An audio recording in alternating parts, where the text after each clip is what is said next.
Ghost. Bigla kang nawala na parang bula. Tanging mensahe lamang ang naaalala.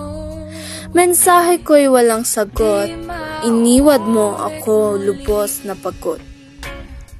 Sa bawat usap nating dalaway parang sinag ng buwan.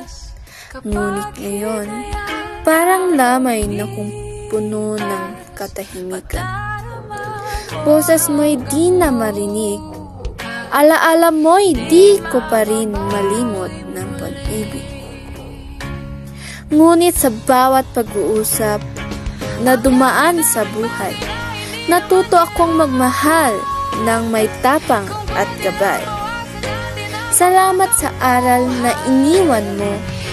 Ngayon ay kaya ko nang mag-isa at totoo.